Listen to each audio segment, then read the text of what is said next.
Nunca buscó la gloria, buscó la justicia.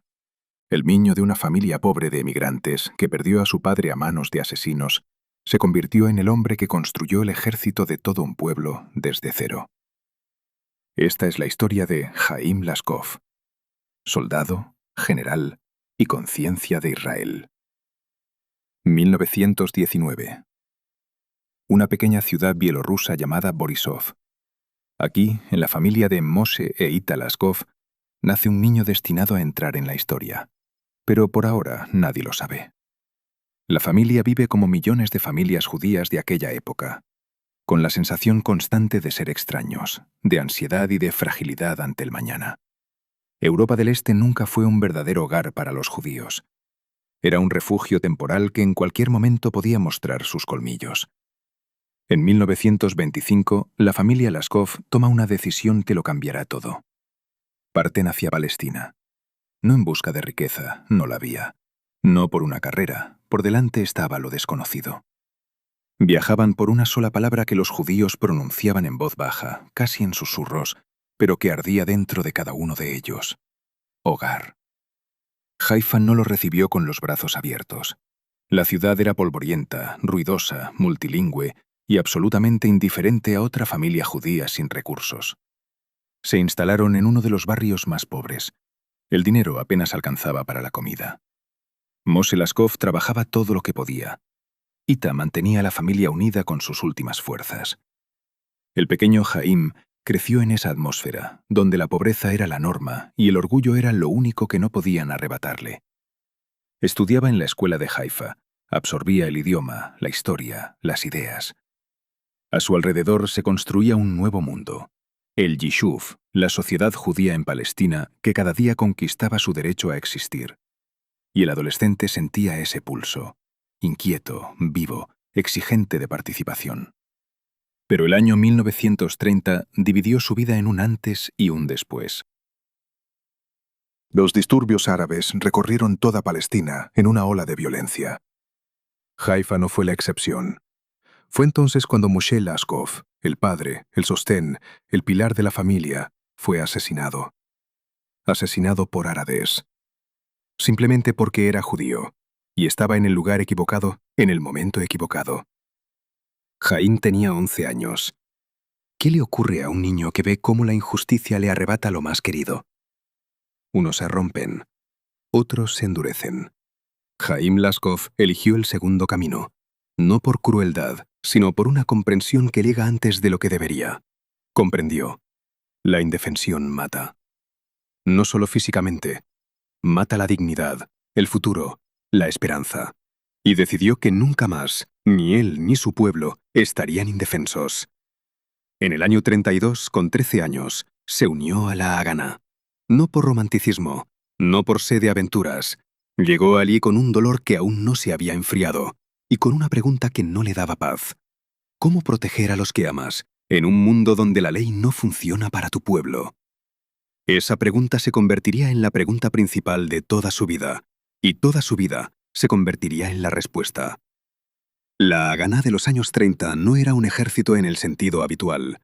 Era una milicia semiclandestina que vivía entre la legalidad y la conspiración, entre la esperanza y la desesperación. El joven Jaim Laskov entró en una organización que aún estaba buscándose a sí misma, su táctica, su filosofía, su alma. Y fue precisamente aquí, en esa indefinición, donde conoció al hombre que cambiaría para siempre su comprensión de la guerra. Orde Wingate era un oficial británico al que Palestina no debería haber amado. Cristiano, proveniente del sistema colonial, hijo de un mundo completamente diferente. Pero Wingate estaba obsesionado con la Biblia y convencido de que el pueblo judío tenía derecho a su tierra con la misma firmeza con que creía en las Sagradas Escrituras. No vino a observar, vino a combatir. Y creó algo sin precedentes: las unidades especiales nocturnas. Grupos pequeños, veloces e implacables, formados por soldados británicos y combatientes judíos de la Haganá, que salían a la oscuridad y convertían la noche de enemiga en aliada. Laskov llegó a esas unidades como joven combatiente. Lo que vio y vivió allí no podía describirse con palabras ordinarias. Wingate no enseñaba simplemente a combatir. Enseñaba a pensar en el campo de batalla, en la oscuridad, en el pánico, en condiciones donde cada decisión cuesta una vida. Enseñaba a atacar primero, a no esperar el golpe. Enseñaba que la iniciativa no es un privilegio, sino una obligación del comandante. Los entrenamientos eran duros. Marchas por las colinas nocturnas de Galilea, emboscadas, golpes fulminantes contra posiciones de bandas árabes que atacaban asentamientos judíos y oleoductos. Era una guerra sin reglas y sin piedad, porque el enemigo tampoco conocía las unas ni la otra. Pero Wingate daba a Laskov algo más que habilidades tácticas. Le daba un sistema de pensamiento. El joven combatiente de Haifa veía ante sí a un hombre que unía el intelecto con la acción, la teoría con la práctica, la disciplina con la audacia. Fue entonces cuando comenzó a formarse en Laskov ese tipo de comandante en el que se convertiría años después. Exigente, meticuloso, profundo en su reflexión, nunca satisfecho con una solución superficial. Paralelamente a su servicio en combate, Laskov cumplía otra obligación completamente diferente. Servía como mensajero personal de Yaakov Dori, uno de los hombres clave de la Haganá, que más tarde se convertiría en el primer jefe del Estado Mayor del Estado de Israel. No era simplemente un rol técnico. Estando junto a Dori, el joven Haim observaba cómo se toman las decisiones al nivel estratégico. ¿Cómo piensa un comandante al que obedecen miles? ¿A qué precio llega cada elección? Era una escuela de mando que ninguna universidad podía ofrecer. A finales de los años 30, Laskov ya no era el adolescente al que el dolor y la ira habían llevado a la Haganá. Era un combatiente forjado en el fuego de las operaciones nocturnas que había asimilado las lecciones del mejor pensador militar no ortodoxo de su tiempo y había visto desde dentro cómo está organizada la estructura militar de un pueblo que aún no tiene Estado. Entendía una cosa con absoluta claridad: la guerra llegaría, no porque su pueblo la deseara, sino porque su pueblo no tenía elección. Y para esa guerra había que estar preparado como nadie antes que ellos. En 1940, cuando la Segunda Guerra Mundial ya rugía por toda Europa, Haim Laskov tomó una decisión que sorprendió a muchos. Se alistó voluntariamente en el ejército británico. El hombre que con sus propias manos había construido la clandestinidad judía se puso el uniforme de la misma corona británica que restringía la inmigración judía y cerraba los ojos ante la violencia. Pero Laskov veía más lejos. Allá, en Europa, estaban exterminando a su pueblo. Y mientras eso ocurría, no podía permanecer al margen. Por delante estaba Italia. Por delante estaba la brigada judía. Y por delante estaba un encuentro con una escala de tragedia que no podía haberse imaginado ni siquiera tras la muerte de su padre. Italia no recibió a Haim Laskov con paisajes pintorescos ni con el aroma de los olivares. Lo recibió con la guerra en su manifestación más cruel: trincheras, fuego de artillería, el barro de los campos empapados y los cuerpos de personas que el día anterior estaban vivas. 1944. La brigada judía del ejército británico entró en combate en el norte de Italia. Laskov comandaba un batallón, mayor, un judío de Haifa con uniforme británico, llevando a sus soldados al ataque contra la Alemania nazi. Pero no los combates fueron el principal impacto de los años italianos. El principal impacto fue lo que vio después de que callaron los cañones. Cuando la guerra en Europa terminó en 1945, los soldados de la brigada judía se encontraron cara a cara con lo que el nazismo había hecho con el pueblo judío: los campos, los supervivientes, personas que ya no terminaban de creer que estaban vivas, esqueletos con ropas a rayas que miraban a los soldados con la estrella de David en el brazo, con una expresión imposible de olvidar, una mezcla de incredulidad, alivio y un dolor tan profundo que parecía no caber en el cuerpo humano. Laskov vio todo eso, y algo dentro de él, ya un combatiente endurecido, un comandante, un hombre que creía conocer el precio del sufrimiento, se rompió y se recompuso en una forma diferente. Pensó en su padre, asesinado en una calle de Haifa. Pensó en los millones asesinados en Europa, y en su interior se alzó algo para lo que los reglamentos no tenían nombre. No era odio, era algo más frío y más firme. La convicción de que la impunidad es complicidad, de que el silencio tras el crimen es la prolongación del crimen. Por eso, lo que ocurrió después no sorprendió a quienes conocían a Laskov. Junto con otros veteranos de la brigada judía, permaneció en Europa tras el fin de la guerra, y comenzaron la caza. No oficial, no sancionada por ningún tribunal, ejecuciones extrajudiciales de criminales de guerra nazis y sus cómplices, los que organizaron, ejecutaron, ayudaron. Los que tras la victoria aliada simplemente se disolvieron entre la población civil, cambiaron sus documentos y decidieron que todo quedaría impune. Para algunos de ellos, el encuentro con hombres en uniforme británico con la estrella de David fue el último. Los historiadores debaten hasta hoy los detalles de esas operaciones. Casi no quedan documentos. Los nombres no se mencionan. Pero el hecho es un hecho. Laskov fue parte de ello. Y nunca lo consideró un crimen. Para él, era el cumplimiento de esa misma ley de justicia, a la que los tribunales internacionales no podían o no querían satisfacer plenamente. Su pueblo había pagado un precio que no se podía medir con cifras, y él pasaba las facturas. Paralelamente se desarrollaba otro trabajo, no menos peligroso, pero diferente en espíritu. La Operación Aliyah-Bet, el traslado ilegal de refugiados judíos desde la devastada Europa hasta Palestina. Las autoridades británicas cerraban las fronteras, interceptaban barcos, devolvían a la gente.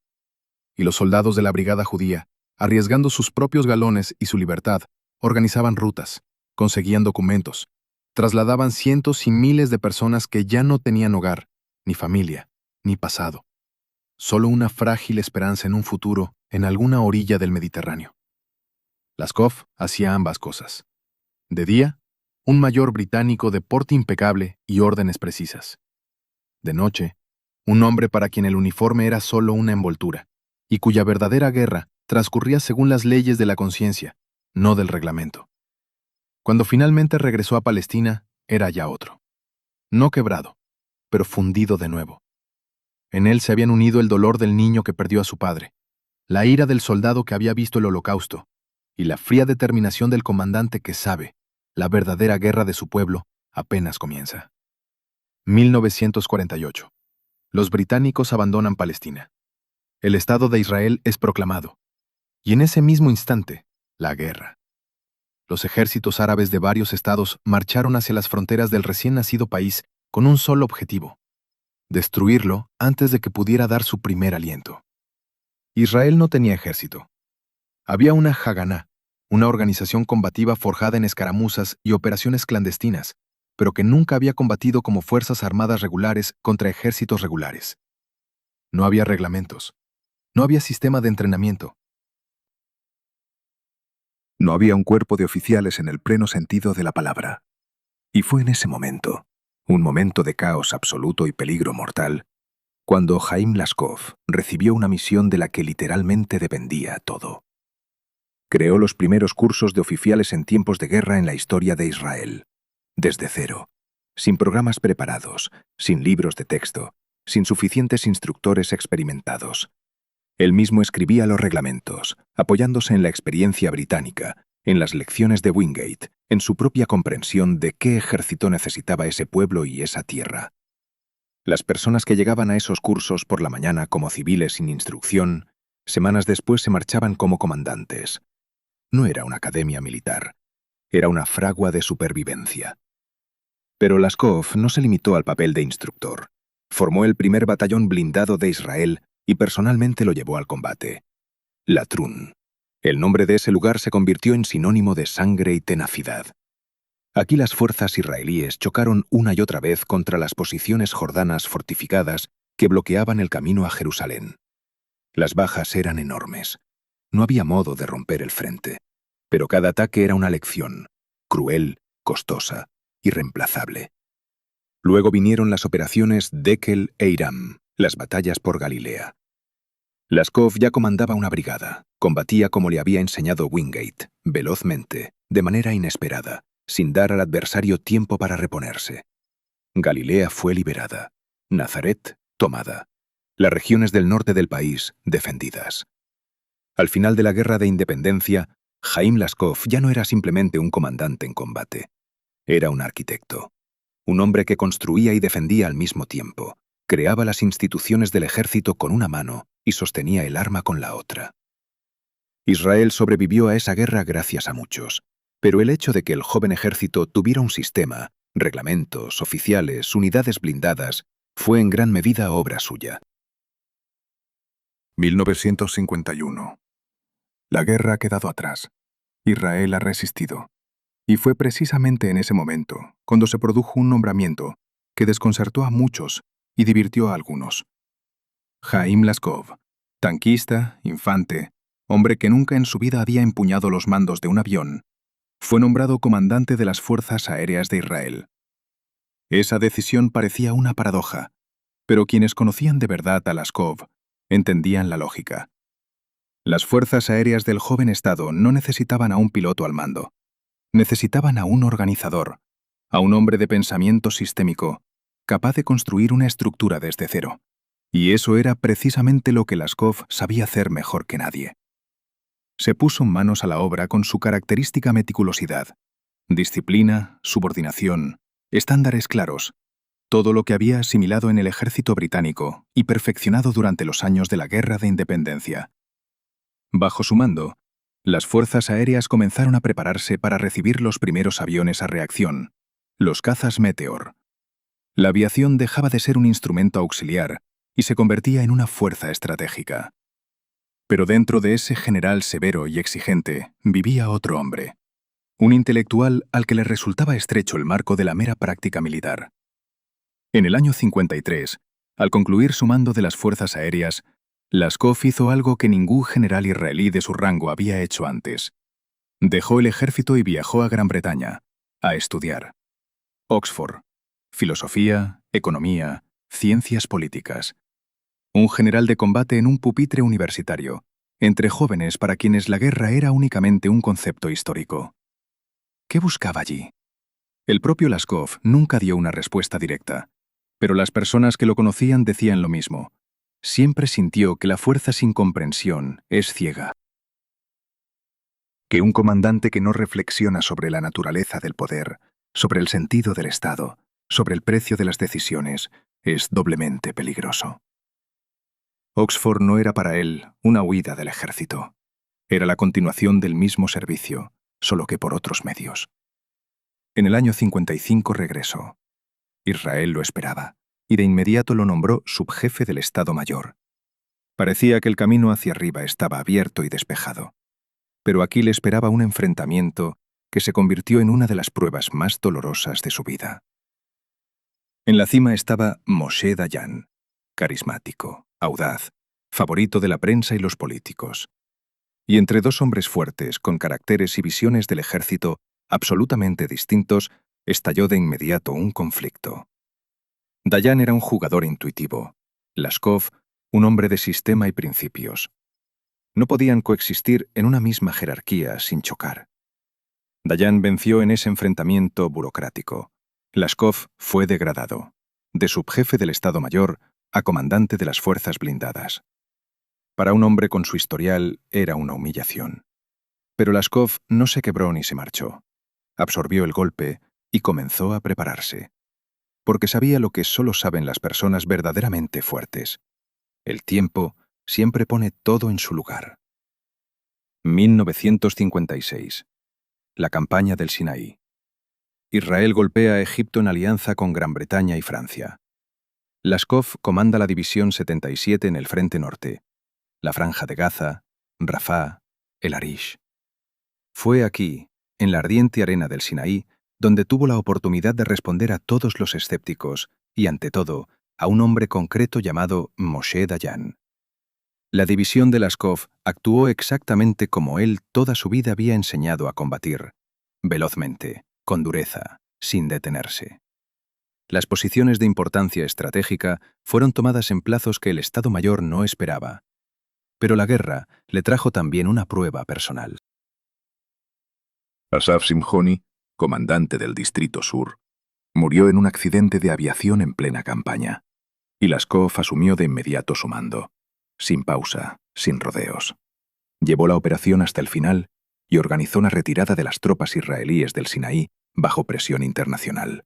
Una tarea logística de enorme complejidad que requería no menos maestría que el avance. La campaña del Sinaí cerró todas las preguntas sobre su competencia profesional. Y en 1958 ocurrió lo que años atrás habría parecido imposible. Haim Laskov fue nombrado jefe del Estado Mayor de Israel, en el lugar de Moshe Dayan. El hombre al que Dayan había humillado con una degradación ocupó ahora su sillón. Una revancha a través de un servicio impecable, sin intrigas, sin acusaciones públicas, solo a través del trabajo. El contexto del nombramiento era inquietante. Egipto y Siria se habían unido en la República Árabe Unida. La amenaza en las fronteras crecía, y el nuevo jefe del Estado Mayor, desde los primeros días, se encontró en el epicentro de las crisis. Tiroteos con Siria junto al mar de Galilea, tensión incesante en el norte del país. Laskov respondía con golpes, precisos, medidos, sin escalada por el mero placer de escalar. Siempre recordaba que la fuerza es un instrumento, no un fin en sí mismo. 1959, 1 de abril. Por toda la radio de Israel se transmiten extrañas señales en clave, entre ellas la frase «aves acuáticas». Era la señal de una movilización de reservistas clandestina y de entrenamiento. La operación recibió el nombre de Noche de los Patos. Nadie advirtió a la población. Nadie advirtió a los estados árabes vecinos. El país se sumió en el pánico. Los ejércitos de Egipto, Siria y Jordania fueron puestos en alerta de combate. El mundo quedó al borde de la guerra, por unas maniobras. El escándalo fue enorme. La comisión de investigación identificó a los responsables. 2 generales presentaron su dimisión. Laskov asumió el impacto como comandante, aunque no tenía culpa directa en el fracaso. Era su estilo, no esconderse tras las espaldas de los subordinados, no delegar la responsabilidad. Pero el daño a su reputación estaba hecho, y sus enemigos no tardaron en aprovecharlo. Sin embargo, la verdadera prueba fue la crisis de Rotem. Egipto trasladó en secreto grandes fuerzas hacia la frontera sur de Israel, allí donde la CFDDI prácticamente no tenía tropas. Israel quedó vulnerable como no lo había estado desde la Guerra de Independencia. Laskov llamaría a ese momento el más dramático de todo su mandato. Días de tensa espera, reposicionamiento de emergencia de fuerzas, presión diplomática, y finalmente, las tropas egipcias comenzaron a retirarse. La catástrofe fue evitada, pero la lección resultó ser cruel. En 1961, Laskov presentó su dimisión. Con calma, sin declaraciones estridentes. Durante los años de su mando, Israel recibió su primer submarino y los cazas a reacción Super Mister. El ejército se había transformado, más profesional, más sistemático. Ese era su legado, silencioso y fundamental. La dimisión para la mayoría de los generales es el final. Para Haim Laskov fue el comienzo de otra guerra, silenciosa, sin condecoraciones ni desfiles, pero no menos importante. El puerto de Ashdod, el defensor del pueblo, la comisión Agranat, nunca se permitió simplemente descansar. Pero los años hacían lo suyo, y en algún momento incluso el hombre más inquebrantable comienza a ralentizarse. Los últimos años de vida, Laskov los pasó en quietud. Un pequeño apartamento, libros, escasas reuniones con viejos camaradas. Nunca le gustó el ruido en torno a su nombre. No concedía entrevistas sonadas. No escribía memorias por afán de gloria. Quienes lo visitaban en esos años recordaban a un hombre de mente absolutamente lúcida, aguda, irónica, capaz aún de hablar durante horas sobre estrategia militar o filosofía antigua con igual entusiasmo. Se había vuelto más suave, no en sus juicios, sino en su manera, como si las décadas vividas le hubieran dado lo que ningún libro pudo darle, la paz interior. El 8 de diciembre de 1982, Haim Laskov falleció. Tenía 63 años. Para un hombre que había vivido semejante vida, parecía injustamente poco. El funeral fue sencillo, exactamente como él mismo lo habría querido. Sin pompa, sin discursos grandilocuentes desde los estrados, sin orquesta militar. El féretro lo cargaron personas que lo conocían no por su cargo, sino por sus obras. Dicen que ese día el cielo sobre Israel estaba de una claridad penetrante, como si incluso la naturaleza le rindiera honores a su manera. Acudieron cientos de personas, generales y soldados rasos, oficiales cuyos padres habían estudiado en los primeros cursos que él creó en el fuego del año 48, estibadores del puerto de Asdod. Las personas permanecían en silencio, porque las palabras en esos momentos parecen insuficientes. Israel lo despidió con dolor y con orgullo. Las calles en las ciudades, la base militar y la escuela de oficiales que llevan su nombre, todo eso no es simplemente un homenaje, es un reconocimiento. El reconocimiento de que sin ese hombre el país habría sido diferente. Llegó a este mundo como hijo de una familia pobre de emigrantes, perdió a su padre a los 11 años y en lugar de quebrarse, eligió un camino en el que las palabras no significaban nada y los hechos lo significaban todo. Combatió en las unidades nocturnas de Wingate cuando aún no había estado. Construyó el primer ejército de Israel con sus propias manos. Escribió reglamentos, creó cursos de oficiales, llevó al combate los primeros tanques. Comandó la aviación sin ser piloto. Se levantó tras la humillación y ocupó el lugar de quien lo había humillado, no por venganza, sino porque así lo había decidido la historia. Defendió las fronteras y defendió los derechos de los simples soldados con la misma seriedad. Nunca torció su alma, ni ante el enemigo, ni ante sus superiores, ni ante sí mismo. Chaim Laskov no buscaba monumentos, simplemente hacía lo que consideraba correcto, cada día, en cada cargo, en cualquier circunstancia. Y hoy, cuando un joven oficial israelí pronuncia su juramento en la base que lleva su nombre, en esas palabras vive también su voz. La voz del niño de Haifa que un día decidió que su pueblo nunca más estaría indefenso. Cumplió esa promesa. Gracias, Chaim.